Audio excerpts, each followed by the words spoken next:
ചായക്കടക്കാരാ നിങ്ങളുടെ ചായേന് മധുരമില്ല, വെള്ളത്തിന് ചൂടുമില്ല.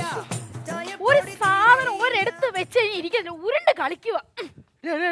നീ ആരും ഉരുണ്ട് കളിക്കുന്ന കാര്യം പറയണേ? മനുഷ്യൻ മെനഞ്ഞാൻ തുടങ്ങിയ ബോണ്ട. അയ്യോ എന്നാ ഞാനും സഹായിക്കാം. നിങ്ങൾ അതിന്റെ അടുത്തൊന്നും പോയി നിൽക്കല്ലേ. ബോണ്ട ഏത് നിങ്ങളുടെ തലേന്ന് എനിക്ക് അറിയാൻ പോലും പറ്റൂല. എടീ ഞാൻ പലവട്ടം പറഞ്ഞിട്ടുണ്ട് ഇവിടെ ബോഡി ഷേമിങ് പാടില്ലാന്ന്. അതുകൊണ്ട് തന്നെ ഞാൻ നിന്നോട് പറയേ പെട്ടിയിൽ എത്ര പൈസ ഉണ്ട് അത് എടുത്തേ. പെട്ടിന് പൈസ കട ചെല്ലുമ്പോ അങ്ങോട്ട് തുറന്നതേ ഉള്ളൂ. നിങ്ങൾക്ക് പൈസ ചീട്ടളിയാനല്ലേ മനുഷ്യ. എടീ നീ ചീട്ടുകളിന് അത്ര കൊച്ചാക്കില്ലേ? നീ കേട്ടിട്ടില്ലേ വലിയ വലിയ സിനിമാടന്മാരൊക്കെ ടി വിയിൽ വന്നിട്ട് റമ്മി കളിക്കും പൈസ ഉണ്ടാക്കും, റമ്മി കളിക്കും പൈസ ഉണ്ടാക്കുന്നു. അത് പരസ്യത്തിൽ പറയണ മനുഷ്യത്. ആഹാ അത് കൊള്ളാല്ല. അവർക്ക് പരസ്യമായിട്ട് പറയാം, ഞാൻ രഹസ്യമായിട്ട് ചെയ്യുമ്പോഴാണല്ലേ കുറ്റം. വാചം അടിക്കാതെ എന്റെ കൂടെ ഒന്ന് സഹായിക്കും. ഞാൻ കട ഇപ്പൊ കൂടെ തുറന്നതേ ഉള്ളൂ. ഇടി നിന്നെ സഹായിക്കാനല്ലേ കഴിഞ്ഞ ആഴ്ച ഞാൻ ഒരു പണിക്കാരനെ ഏർപ്പാട് ചെയ്തത്. ശക്തി ആരെ ശക്തിനാ? നിങ്ങൾ അവന്റെ കാര്യം ഒന്നും പറയരുതേ. എന്റെ പൊന്നെ എന്നെ സഹായിക്കാനും പറഞ്ഞ എന്റെ കൂടെ നിന്നതാ.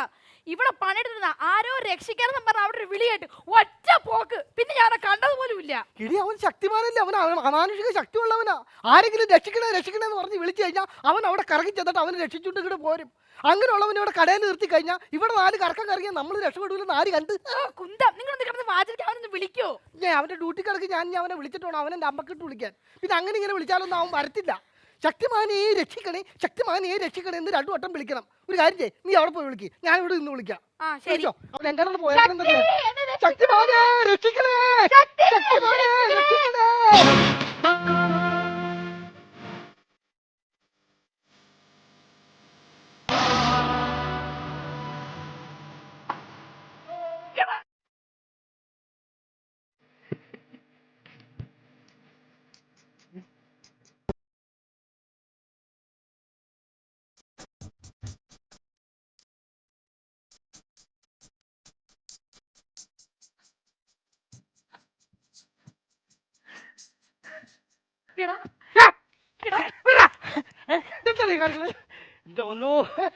ഈ ആൾക്കാരെ രക്ഷിക്കാൻ പറഞ്ഞ് വിളിക്കുമ്പോഴേ കറങ്ങി കറങ്ങി പോയേ.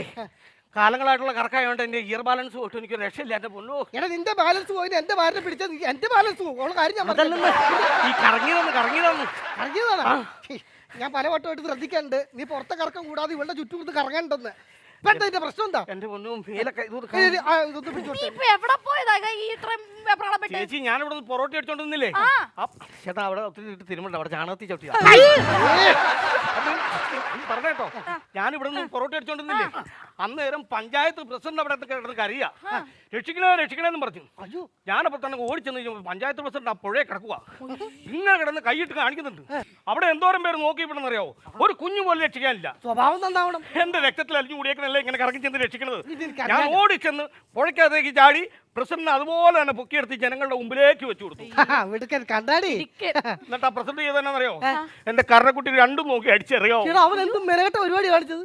അവൻ വെള്ളത്തിൽ വീണിട്ട് രക്ഷിച്ചത് പോരാ നിന്റെ കരണത്തിട്ട് തന്നെ അടിച്ചാക്കണം. പ്രസിഡന്റ് എന്നോട് പറഞ്ഞെന്നറിയോ, നീ കാരണം ഞാൻ രാജിവെക്കേണ്ടി വന്നില്ലടാ ചെറ്റേന്ന് പറഞ്ഞ് എന്നെ അടിച്ചെന്നറിയോ. എന്റെ കയ്യിലും ചെറിയൊരു മിസ്റ്റേക്ക് ഉണ്ട്. ഈ പഞ്ചായത്ത് പ്രസിഡന്റ് ഈ വെള്ളത്തിൽ ചാടിയില്ലേ, പുള്ളി കൊടുത്താർന്ന് തോർത്തഴിഞ്ഞു പോയി. ബന്ധമില്ലാത്ത പ്രസിഡന്റിനെയാണ് ഞാൻ എടുത്ത് ജനങ്ങളുടെ മുമ്പിലേക്ക് എടുത്തത്. മൊത്തം കണ്ടു. ഇനി പഞ്ചായത്തിൽ ഈ പ്രസിഡന്റ് വേണമെന്ന് പറഞ്ഞ് എല്ലാവരും രാജിവെപ്പിച്ചു. അതാണ് പുള്ളി എന്നോട് പറഞ്ഞത്. ഞാനൊരു കാര്യം ചോദിച്ചോട്ടെ, നിന്റെ കുടുംബത്തിൽ നീ മാത്രമുള്ള ഇങ്ങനെ വെളിവില്ലാത്ത, അല്ലെങ്കിൽ നിന്റെ കുടുംബക്കാർ മൊത്തം ഇങ്ങനെയാണോ? അല്ല ഞാൻ മാത്രമല്ലേ ആണല്ലോ, ബാക്കി പെണ്ണുങ്ങളാണല്ലോ. ആ പെണ്ണുങ്ങളെ കെട്ടിയക്കണവന്മാരൊക്കെ എന്നെക്കാളും കഴിവുള്ളവരാ. മൂത്ത അലി എന്ന് പറഞ്ഞാൽ സ്പൈഡർമാൻ. കൊള്ളാം, നല്ല കുടുംബത്തിൽ പുള്ളി പണ്ട് ഈ ഇങ്ങനെയൊക്കെ കയറി പിടിച്ചു ഇങ്ങനെ നടക്കുമായിരുന്നു. കയ്യിലെ അരവൊക്കെ പോയതിനു ശേഷം ഈ പശയുടെ പരിപാടി മാത്രമേ ഉള്ളൂ. അപ്പൊ ഈ സിനിമ പോസ്റ്റ് ഒട്ടിക്കാനും പാർട്ടിക്കാരെ പരസ്യം ഒട്ടിക്കാനും വേണ്ടി നടക്കുക. ഇങ്ങനെയൊക്കെ ജീവിച്ചും ഒരു പരസ്യം വരുമ്പോഴത്തേക്കും പരസ്യത്തിന് പോസ്റ്റ് എടുത്ത് ഇങ്ങനെ ഒട്ടിക്കും, ജീവിച്ചു പോകാം. ഈ കഴിഞ്ഞ ഇലക്ഷൻ പോസ്റ്റ് ഒട്ടിച്ചെന്ന് പോയി രാത്രി മൊത്തം പശയുടെ പരിപാടിയാണല്ലോ. പശ മൊത്തം അങ്ങ് തീർന്നു പോയി. പേസ്റ്റ് തീരുമ്പോൾ നമ്മളിങ്ങനെ ഞെക്കി പിഴിഞ്ഞെടുക്കൂല, അതുപോലെ കിടത്തിട്ട് ഞെക്കി പിഴിഞ്ഞ് പശ എടുത്താണ് പോസ്റ്റ് ഒട്ടിച്ചത്. രണ്ടാമത്തെ അളിയൻ. രണ്ടാമത്തെ അളിയൻ എന്ന് പറഞ്ഞാൽ ബ്ലാക്ക് മാൻ. നല്ല രീതിയിൽ ജീവിച്ചു പോയിക്കൊണ്ടിരുന്ന പക്ഷേ ഈഗോ അടിച്ച് ഈ ബ്ലാക്ക് മാൻ എന്ന് വിളിക്കുമ്പോൾ പുള്ളിക്ക് എന്തോ കറുപ്പിനെ കുറിച്ച് ഒരു ഈഗോ, എല്ലാവർക്കും പൊതുവുള്ള ഒരു ഈഗോ. അപ്പൊ അത് വെളുപ്പിക്കാൻ വേണ്ടി പുള്ളി എല്ലാ ബ്യൂട്ടി പാർലറുകളും പോയി പൈസ മുടക്കി പൈസ തീർന്ന് പാപ്പരത്തോയി. ഇപ്പൊ കലാപം തരികയുടെ പുറകെ നടക്കുക. എങ്ങനെയാ വെളുപ്പിക്കണെന്ന് ചോദിച്ചു. എവിടെ വെളുക്കാൻ? പിന്നെ മൂന്നാമത്തെ കളി ഹോളോമാൻ.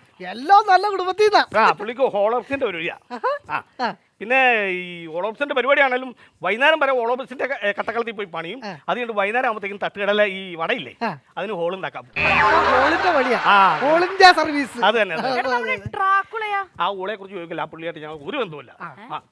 നീ ഒരു കാര്യം ചെയ്യും, അവിടെ പച്ചക്കറിക്ക് സാമ്പാറുള്ള മുരിങ്ങാക്കോലൊക്കെ ഉണ്ട്, നീ അത് നന്നാക്കി, അല്ലെങ്കിൽ നീ പൊറോട്ട അടിക്ക്, നീ ഇങ്ങനെ കറങ്ങി അടക്കല്ലേ. അല്ല, ഒരു കാര്യം ചോദിച്ചോട്ടെ, ഈ കുടുംബം വായിക്കഴിഞ്ഞാണ്ടല്ലോ അതിന്റെ ഒരു വിളക്കെന്ന് പറയുന്നത് കുട്ടികളാ.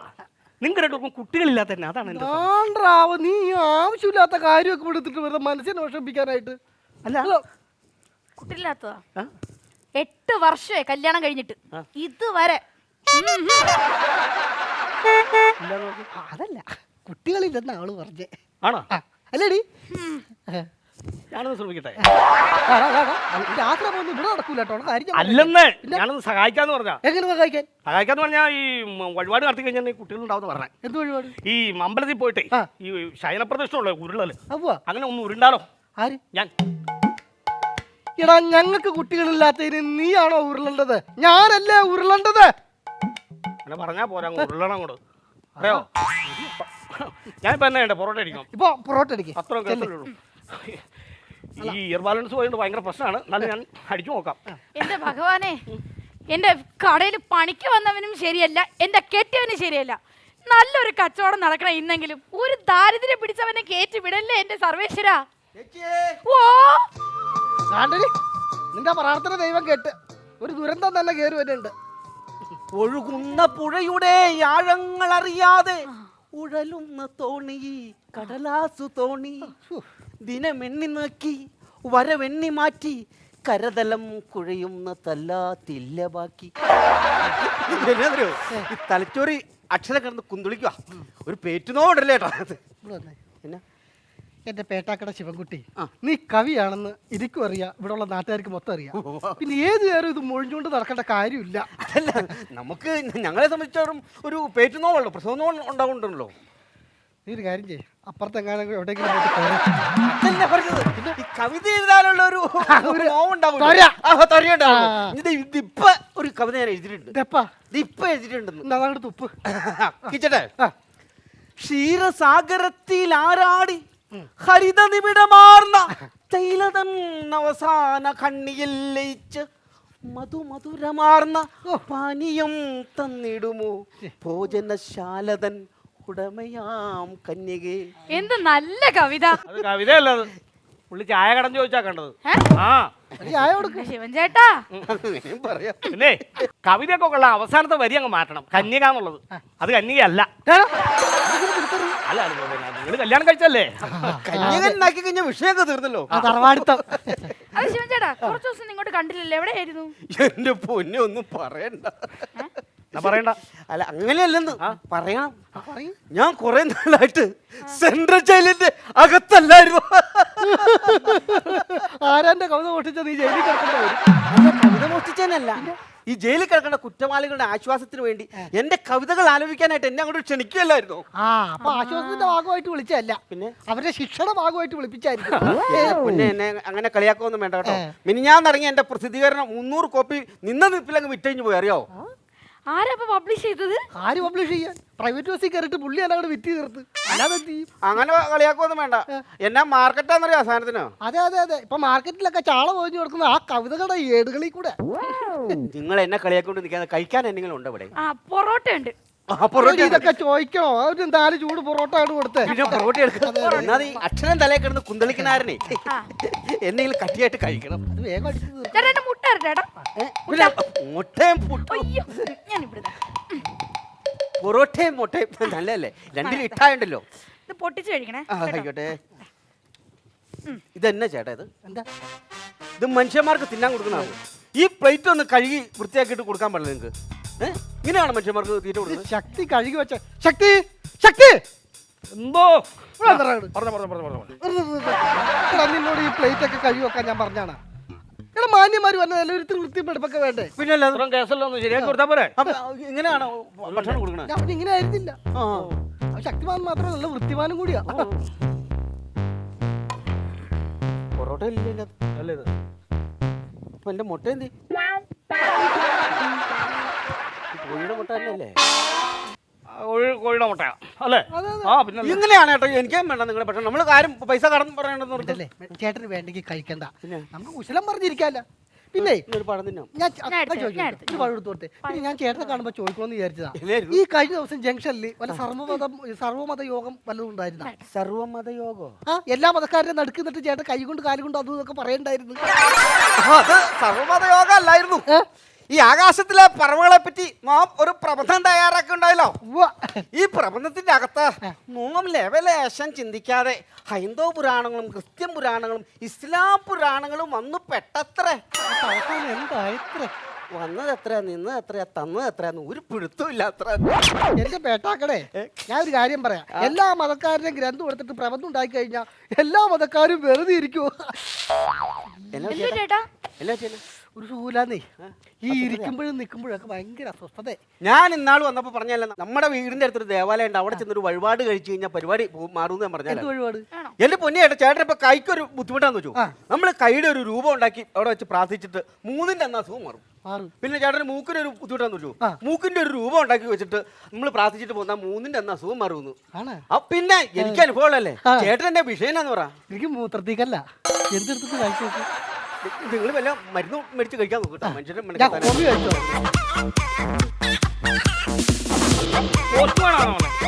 എടത് പോസ്റ്റ്മാനല്ല, നമ്മുടെ ലോനപ്പനാ, നാട്ടിലെ സാധാരണ കോഴി, ആസ്ഥാന കോഴി. അത് തന്നെ.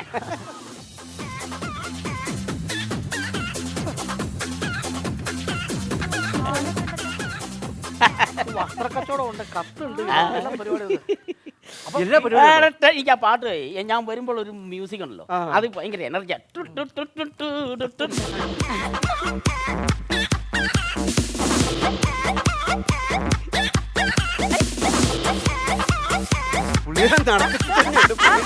ഞാൻ കേട്ടായിരുന്നു. വിവിധ പരിപാടിയാ, വിവിധ പരിപാടി അല്ലേ? ഇഷ്ടം പോലെ പരിപാടികൾ. അവന്റെ ബാഗിലെ കത്ത് നാട്ടുകാർക്ക് കൊടുക്കാനുള്ളതല്ല, അവൻ പ്രേമിക്കുന്ന പെണ്ണുങ്ങൾക്ക് കൊടുക്കാനുള്ള ലവ് ലെറ്ററാ. ചോദിച്ചപ്പോ പുള്ളി അത് ബാഗിലേക്ക് വെച്ചു. ഏതാ ലവ് ലെറ്ററാ? ആളെ വേണ്ടത്ര അങ്ങോട്ട് മനസ്സിലായില്ല എന്ന് തോന്നുന്നു. പറഞ്ഞു കൊടുക്ക്. പെണ്ണുങ്ങൾക്കിടയിൽ ഇവന്റെ പേര് ശൃംഗാരവേല, കുളിക്കടവിൽ ഇവന്റെ പേര് ഒളിക്യാമറ. നാട്ടുകാർ മൊത്തത്തിൽ ഒരൊറ്റ പേരെ പറഞ്ഞോളൂ, ഗിരിരാജൻ കോഴി. നല്ല പേരാ. അപ്പൊ ഇദ്ദേഹം എന്നോട് പറഞ്ഞു, ഞാൻ ഈ ലെറ്റർ കൊടുക്കൽ മാത്രമുള്ളത്. അത് കൊടുക്കൽ മാത്രമല്ല, കിട്ടലുമുണ്ട്. അത് ഞങ്ങൾക്കറിയാം. അറിയാമോ? ഇത് ഞാനിത് ഫ്രഷ് വന്നതാ, ഇവിടെ ഇരിക്കുന്നത്. ഇന്നലെ പാലായി ഒരു പെങ്കൊച്ച് പൊട്ടിച്ച് വായിച്ചു. ഞാൻ വായിക്കുന്നില്ല, പൊട്ടിച്ച് വായിച്ചു. പാലായി നീതു എന്ന് പറഞ്ഞൊരു പെൺകുട്ടി എനിക്ക് അയച്ചതാ. അയ്യോ, ഇത് മുഴുവൻ പച്ച മലയാളത്തിലാണ് എഴുതിയേക്കണേ. വായിക്ക് പൊട്ടിച്ചാലല്ലേ വായിക്കാൻ പറ്റുള്ളൂ. ഇത് തുറക്കാൻ അങ്ങോട്ട്. ഓ, അവാർഡ് പടവാ കവി. വിട്.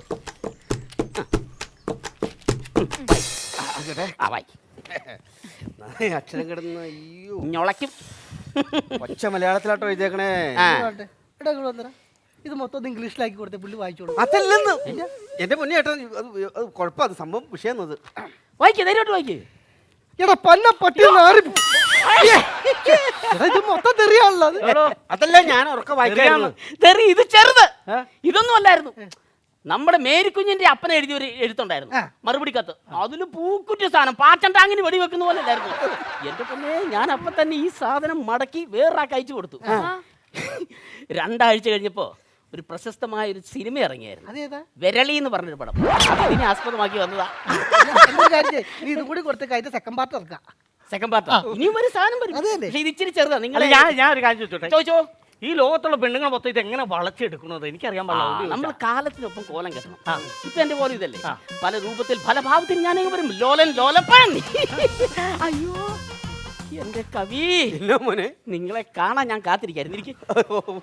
പിന്നെ അതായത് ഞാന് പല പെണ്ണുങ്ങൾക്കും ലെറ്റർ അയക്കാറുണ്ട്. ഈ ലെറ്റർ അയക്കുമ്പോൾ ചിലതൊന്നും മറുപടി കിട്ടാറില്ല.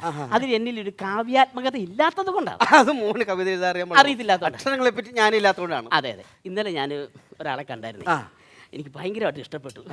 അതൊരു കാവ്യാത്മകമായിട്ട് എനിക്ക് അതിന്റെ 2 വരികൾ എഴുതി തരണം. ആളെ പറ്റി ഞാൻ വർണ്ണിക്കാം. ഞാൻ വർണ്ണിച്ച് എഴുതി തരാം. തലയിൽ മുല്ലപ്പൂ ചൂടി, തലയിൽ മുല്ലപ്പൂ ചൂടി, മുട്ടപ്പം മുടി, മുട്ടപ്പം മുടി. നീ അത് പറഞ്ഞപ്പോഴേ ഞാൻ എന്റെ മുട്ടയപ്പം മൂടി വെച്ചില്ല. മുട്ടയപ്പം മൂടിയിട്ട് അണ്ണാക്കി വെച്ചിരുന്നു. മുട്ടയപ്പം മൂടിയ കാര്യം അതിൽ പറഞ്ഞു.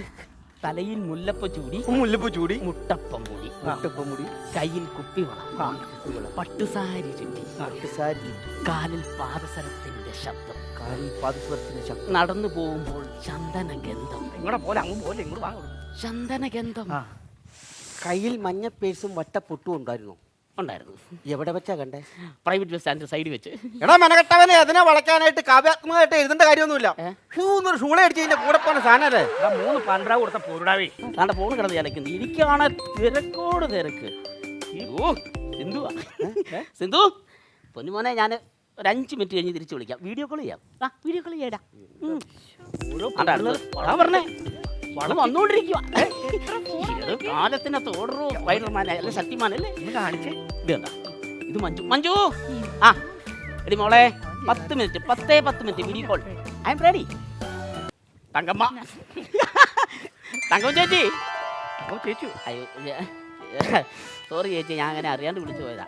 അല്ലല്ല ചേച്ചിന്ന് വിളിക്കുമ്പോൾ ചേച്ചിക്ക് ഒരു ബഹുമാനം ഇട്ട് തന്നല്ലേ. ഒരു 15 മിനിറ്റ് ഞാനിപ്പോൾ ചൂടപ്പം പോലെ വിളിക്കും. റെഡിയായി നിൽക്കണം. നമ്മുടെ സുന്ദരി കുട്ടിയായിട്ട് നിൽക്കണം. ഓക്കെ ഞാൻ വിളിച്ചുകൊണ്ടിരിക്കാം. ഇത് എങ്ങനെ വളച്ചെടുക്കുമോ എനിക്ക് മനസ്സിലാവാത്തത്. എടോ വളച്ചെടുക്കാൻ ഞാൻ പറഞ്ഞില്ലേ, നമ്മൾ കാലത്തിനൊത്ത് വേഷം കെട്ടണം. നമ്മുടെ രൂപവും ഭാവവും മാറണം. ഇപ്പൊ എന്റെ ഈ കോലം ഇതാണെങ്കിൽ ഇനി വേറൊരു കോലത്തിലേക്ക് ഞാൻ വരാൻ പോവാണ്. സിന്ധു വിളിക്കാൻ പോകുന്നു. സിന്ധുവിനെ ഞാൻ എങ്ങനെ കൈകാര്യം ചെയ്യുന്നത് കണ്ടോണം. സിന്ധുവിനെ കുറിച്ചുള്ള ഫുൾ ഡീറ്റെയിൽസ് ഞാൻ ഇതിൽ എഴുതിയിട്ടുണ്ട്. സിന്ധു മാത്രമല്ല മഞ്ജു, തങ്കം, സിന്ധു സിന്ധു ആകാൻ പോവാണ്. സിന്ധുവിനെ ഇപ്പൊ ഞാൻ ഈ സിന്ധു എന്ന് വെച്ചാൽ ആരാന്നറിയോ? സിന്ധു എന്ന് വെച്ച് കഴിഞ്ഞാൽ 1976 ആലപ്പുഴ ജില്ലയിലെ കുമരകം പഞ്ചായത്തിൽ സാവിത്രിയുടെയും പങ്കജാക്ഷന്റെയും മകളായി ജനിച്ച് അച്ഛനെയും അമ്മയും ആവോളം സ്നേഹിച്ച് തന്റെ ജോലി തിരക്കിന്റെ സമ്മർദ്ദം അവർക്കൊരിക്കലും ഒരു വേദനയാകരുത് എന്ന ഒറ്റ ചിന്തയിൽ മേൽപ്പറഞ്ഞ അച്ഛനെയും അമ്മയെയും വൃദ്ധസദനത്തിലാക്കിക്കൊണ്ട് സമൂഹ നന്മയ്ക്കായി അഹോരാത്രം പൊരുതുന്ന സിന്ധുവിന്റെ വീഡിയോ കോൾ അറ്റൻഡ് ചെയ്യുവാൻ ബോബിയായി സിന്ധുവിന്റെ മുൻപിലെത്തുന്നു ലോലൻ കൈപ്പുഴ.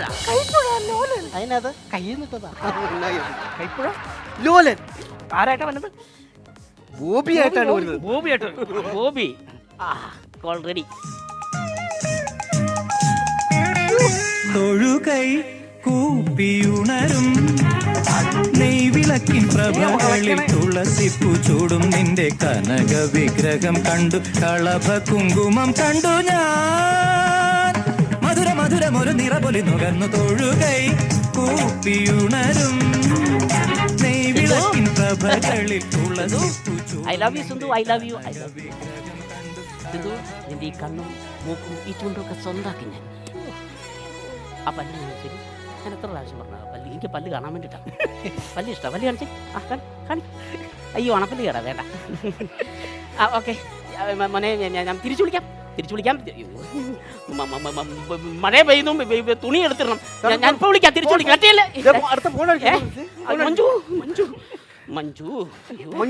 മഞ്ജു ആരാന്നറിയോ? 1985 ഇടുക്കി ജില്ലയിലെ കിടുക്കാച്ചി പട്ടണമായ രാജാക്കാട് രാജപ്പന്റെയും രാജമ്മയുടെയും മൂത്ത മകളായി ജനിച്ച് ആദ്യ വിവാഹമോചനത്തിന്റെ ലെവലേശം നിരാശപ്പെടാതെ ആണെങ്കിലും ആരെയെങ്കിലും മതി എന്ന ദൃഢപ്രതിജ്ഞയിൽ ജീവിക്കുന്ന മഞ്ജുവിന്റെ വീഡിയോ കോൾ അറ്റൻഡ് ചെയ്യുവാൻ ഗോപുവായി മഞ്ജുവിന്റെ മുന്നിലെത്തുന്നു ലോലൻ കൈപ്പുഴ. ശരൽക്കാല സന്ധ്യ കുളിത്തൂകി നിന്നു മലക്കാവിലെങ്ങോ കുയിൽ പാടി വന്നു. ശരൽക്കാല സന്ധ്യ കുളിത്തൂകി നിന്നു മലക്കാവിലെങ്ങോ കുയിൽ പാടി വന്നു.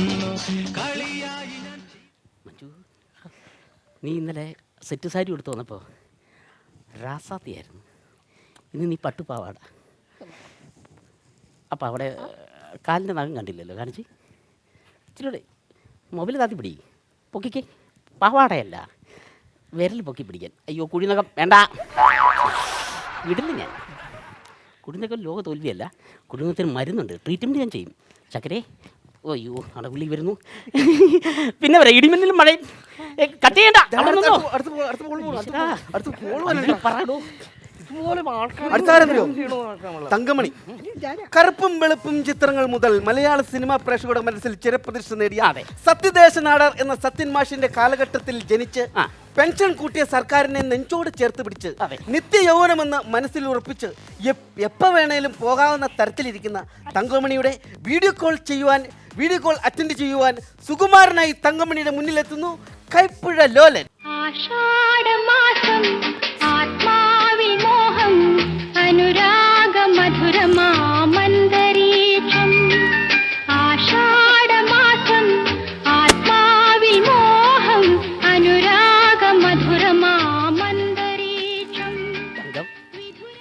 എൻ്റെ തങ്കം എന്താ നാണിച്ച് കുണുങ്ങി തല കുടുത്തി നിൽക്കുന്നത്? ഞാൻ ഇന്നലെ പകൽ വിളിച്ചിരുന്നു. എവിടെ പോയതായിരുന്നു? പെൻഷൻ വാങ്ങാൻ പോയതോ? പിന്നെ ആ പെൻഷൻ കാശ് കിട്ടിയപ്പോൾ ഒരു 10 രൂപ ഡൈ മേടിച്ച സൈഡിലൊന്നും അടിക്കാമായിരുന്നു. ചെറിയൊരു ചൊറിച്ചിൽ എനിക്ക് കൂട്ടാൻ വേണ്ടിയിട്ടാണ്. ഐ ലവ് യു ഡാ. വീട്ടില്ല ഞാൻ മുറുക്കി ചുപ്പിയ ആ ചുണ്ട്. ഓക്കെ, നാളെ വൈകുന്നേരം കടുവ കാണാൻ പോവാം. ഓക്കെ, അങ്ങനെയാന്ന് അക്ഷരങ്ങളുടെ ലോകത്ത് ജീവിക്കുകയാണല്ലോ ഞാൻ. ചേട്ടൻ എവിടെയാന്നാ പറഞ്ഞേ? ചേട്ടൻ ഇവിടെ തന്നെ ഉണ്ടല്ലോ. ഇതെൻ്റെ ഫോണ്, ഇതെൻ്റെ മഞ്ജു. ഇങ്ങോട്ട് താ. ഞാനൊന്ന് പറഞ്ഞു ഒരു റൂട്ടിൽ കൊണ്ടുപോയിട്ടിരിക്കുക. പ്ലീസ് ഇതെനിക്കാടാ. ഇതെനിക്ക് താടാ. ഇത് വേണോ? ഇത് വേടാ. ഞാനൊരു കാര്യം ചെയ്യും. മറ്റേ ബസ് സ്റ്റാൻഡ് രമണിയില്ലേ അല്ലേ, അതിൻ്റെ നമ്പർ തരാം. വേണ്ട, അതിന് ഞാൻ വിട്ടു തരില്ല. എനിക്ക് വേണ്ട, എനിക്ക് വേണ്ട, ഇതൊന്നും വേണ്ട, എനിക്ക് ഇതും വേണ്ട.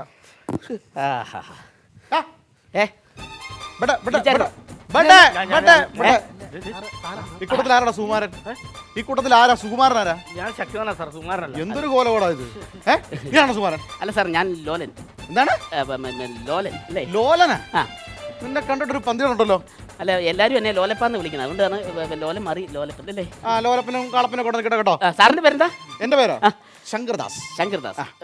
കറക്റ്റ് പോലീസുകാർക്ക് പറ്റിയ രൂപവും ഭാവവും കേട്ടോ. എന്താ കുഴപ്പം? നല്ല ഒത്ത പൊക്ക ഒത്ത മീശ. സാറിന് ശങ്കർദാസ് എന്നല്ല, സിംഹം എന്ന് പേരുള്ള സിംഹം. കേസ് തെളിയിക്കുന്ന കാര്യത്തിൽ ഞാൻ പുലിയാ. ഞാൻ കാണിച്ചു തരാം കേട്ടോ. ആരാടാ ഈ കൂട്ടത്തിൽ സുകുമാരൻ? നീയാണോ?